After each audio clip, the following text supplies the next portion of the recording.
Assalamualaikum warahmatullahi wabarakatuh. Apa kabar anak-anakku yang berada di kelas 6? Semoga hari ini kalian dalam keadaan sehat, ceria, bahagia, dan semangat dalam menuntut ilmu. Hari ini kita akan mempelajari bab yang kelima, yaitu tentang keteladanan Rasulullah SAW dan sahabatnya. Untuk itu, sebelum kita memulai pelajaran hari ini, mari kita membaca basmalah terlebih dahulu. Bismillahirrahmanirrahim. Langsung saja, kita akan mulai. Materi hari ini cukup panjang. Jadi, Bapak mohon kalian untuk bisa tetap fokus belajarnya dan memperhatikannya agar kalian mendapatkan ilmu yang bermanfaat dan ilmu yang berguna, khususnya ilmu agama. Keteladanan Rasulullah SAW dan sahabatnya.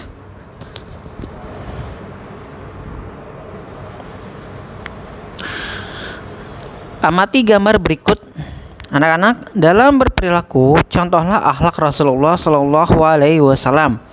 Kenapa demikian? Karena Nabi Muhammad SAW adalah suri tauladan bagi umat Islam yang sangat terbaik, bahkan yang terbaik bagi seluruh manusia. Kalian lihat yang kedua, seorang anak pamitan kepada ibunya untuk pergi ke sekolah. Bunda, Rini berangkat ke sekolah ya.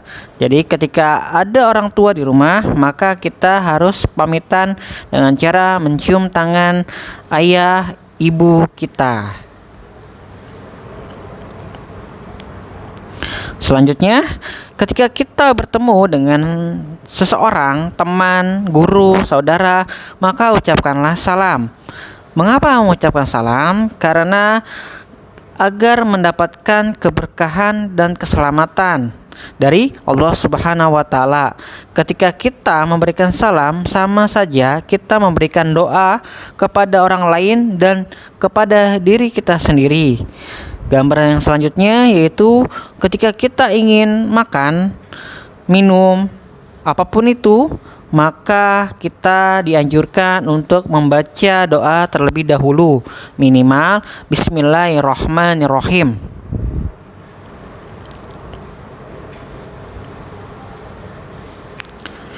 Kejujuran dan kasih sayang Rasulullah SAW.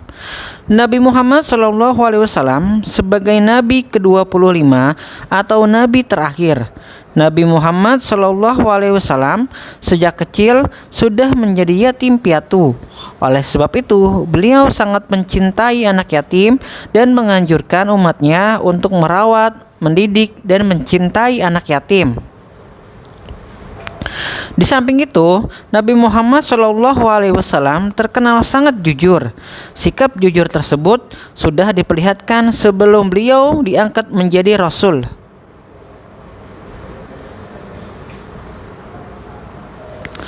Para sahabat dan pengikutnya sangat menghormati dan mencintai beliau, sehingga beliau diberi gelar Al-Amin, artinya orang yang dapat dipercaya. Mari kita teladani sifat jujur Nabi Muhammad SAW dalam kehidupan sehari-hari. Misalnya, jika orang tua kita minta bantuan untuk membelikan sabun mandi di warung, ada sisa uang pembelian, uang itu harus dikembalikan kepada orang tua kita. Percayalah, anak yang jujur pasti disayangi teman-teman, guru, dan orang tua.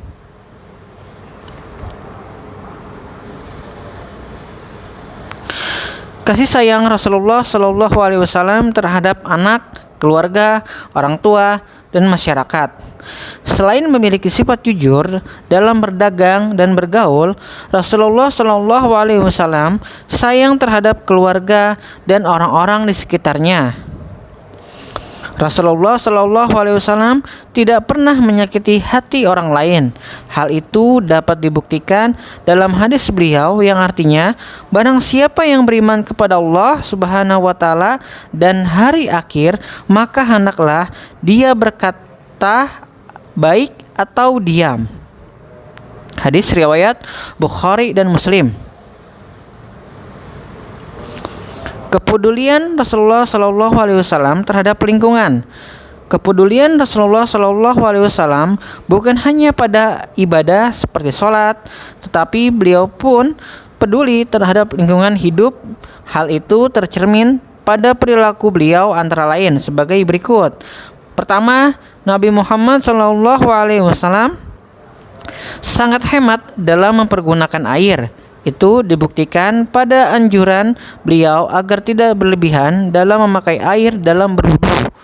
Kedua, Nabi Muhammad SAW mengajarkan agar tidak melakukan kerusakan di muka bumi ini.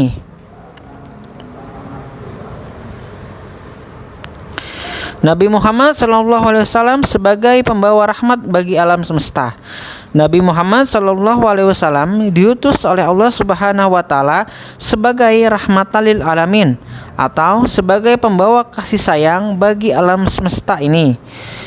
Tujuan dakwah Nabi Muhammad SAW adalah untuk mengubah keadaan masyarakat jahiliyah menjadi masyarakat yang sejahtera berdasarkan agama tauhid, yaitu agama yang meyakini bahwa Allah Subhanahu wa Ta'ala adalah Tuhan yang Maha Esa, misi kedamaian dan kesejahteraan hidup.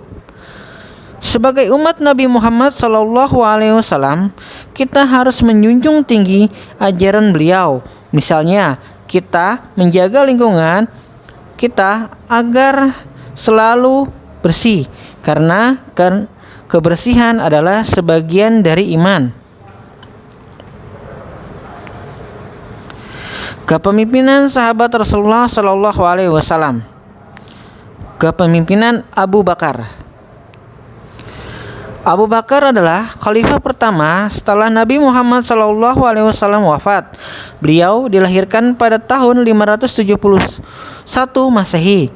Nama lengkap beliau adalah Abdullah bin Abu Quhafah At-Taimi.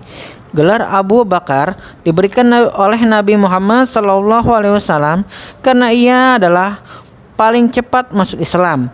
Gelar Asy-Syiddiq diberikan karena ia selalu membenarkan Nabi Muhammad SAW dalam berbagai peristiwa, terutama membenarkan peristiwa Isra dan Mi'raj. Abu Bakar memimpin dari tahun 632 Masehi sampai dengan 632 Masehi. Abu Bakar senantiasa meneladani perilaku Nabi Muhammad SAW dalam menentukan kepemimpinan, selalu mengajak para sahabat untuk bermusyawarah. Beliau sangat mencintai rakyatnya. Beliau selalu membantu rakyat yang kekurangan. Pernah suatu hari datang kepadanya seorang wanita kampung yang bernama Unaisir.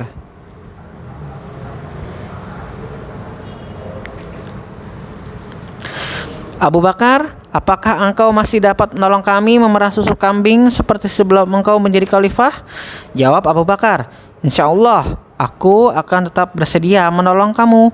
Meskipun Abu Bakar sudah menjadi pemimpin negara, beliau tidak sombong dan masih mau memerah susu untuk rakyatnya di kampung. Untuk kesejahteraan rakyatnya, beliau mendirikan Baitul Mal, yaitu suatu lembaga yang mengurusi kas dan keuangan negara.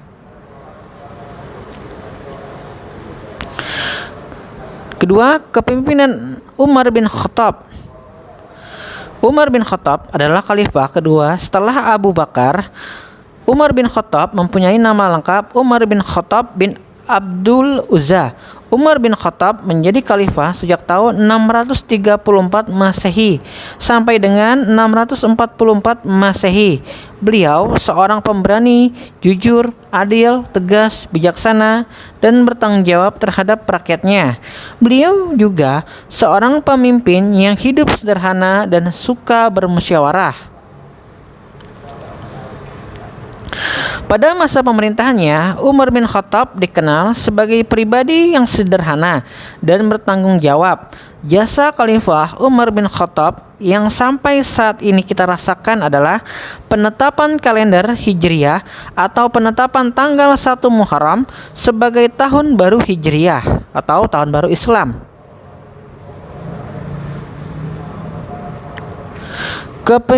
Kepemimpinan Utsman bin Affan.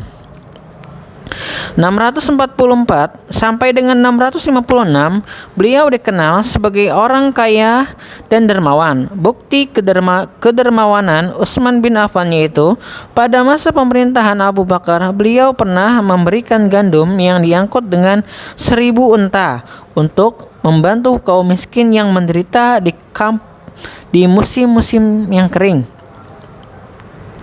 Di masa pemerintahnya, Utsman bin Affan melakukan kodifikasi atau menyusun atau membukukan kitab Al-Quran karena beliau khawatir akan terjadi perbedaan Al-Quran kemudian.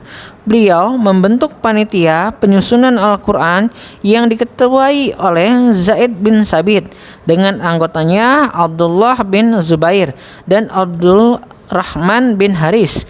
Panitia tersebut bertugas menyalin ulang ayat-ayat Al-Quran dalam sebuah buku yang disebut mushaf dan diperbanyak 4 buah eksemplar. Satu buah disimpan di Madinah yang disebut mushaf Al-Imam atau mushaf Utsmani. 4 buah lainnya dikirim ke Mekah, Suriah, Basrah, dan Kufah. Di samping itu, beliau juga merenovasi Masjid Nabawi di kota Madinah dengan cara memperluas dan memperindah bentuknya.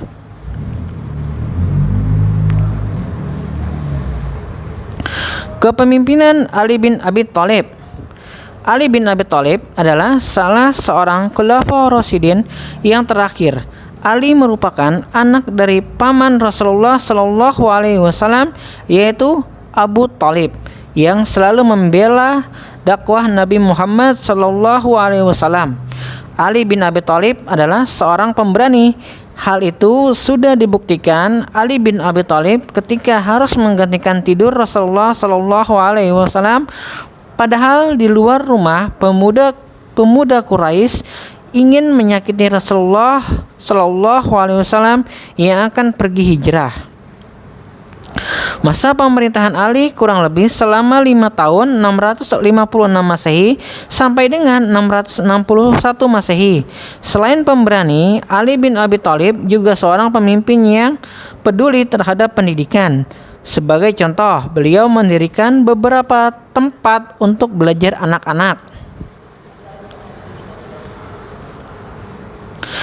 Dalam menjalankan roda pemerintahan, Ali bin Abi Thalib mengharuskan pegawainya jujur, cakap, dan bertanggung jawab terhadap